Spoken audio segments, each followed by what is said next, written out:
Hi, I'm Robert Sidick with First CDO Partners. 2 years ago, a friend and mentor of mine, Chris Hafner, met Adel Ali, Group CEO and pretty much the person responsible for standing up Air Arabia. During this conversation, Mr. Ali commented that regardless of how long you work at an airline, you don't know how to set up an airline. This quote has stuck with me as it highlights a sort of paradox that someone can have 20 plus years of experience doing a job or running a department or a line of business, but not necessarily have the ability to recreate that entity from scratch. Let's take an example in our line of work. So, Gen AI has many companies taking a second look at the value their data can provide.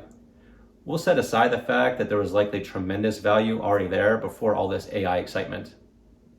Approvals and funding for a new data office or a new data leader finally came through. Data resources were poached and new data programs were kickstarted. Now, many of these mid-sized companies, and even some large ones we know about, were pretty much starting from scratch. There's no real data culture at these companies. There are no or few policies about data. Data domains aren't really defined, let alone key data elements, quality targets, data glossaries. Tooling, other than data storage and ETL tools and maybe an analytics tool, is probably not there either for data. Though that one's probably for the best because you don't want to be purchasing tooling ahead of some of these foundational data activities. So you bring in this highly skilled data leader. He's worked at 3 Fortune 500 companies over the past 20 years.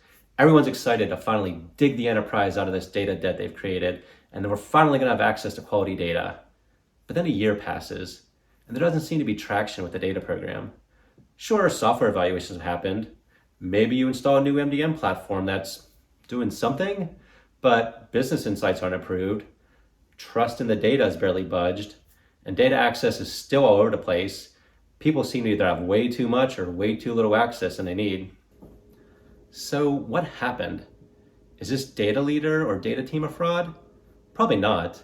The problem is they were the wrong people or the wrong leader for your current situation. Why?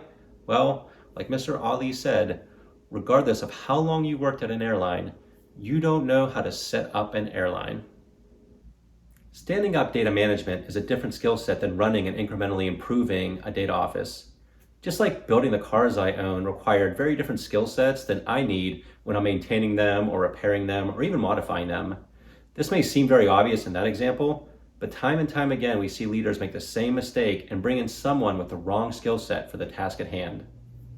So if you're not seeing the results you expect from your data program, then you should find the people with the experience you need and let them help you. You don't even need to necessarily jettison all these data people you brought in. They're probably great at what they do. In fact, I know they are, or you would not have hired them in the first place. What you need is someone like First CDO Partners to come in, bridge those skill gaps, sequence and organize the work, have creative solutions as needed as you try to stand up this data office, and allow your people to do what they do best. When the data office is operating effectively, we step away and let those who are great at running data offices do their job. So let's heed the wisdom shared by Mr. Ali and recognize the importance of getting the expertise needed for the task at hand. Together, we can unlock the true potential of your data and turn it into your superpower. If you have questions or disagree, feel free to comment below.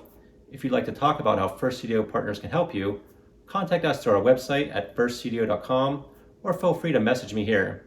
Thank you, and let's do this again sometime.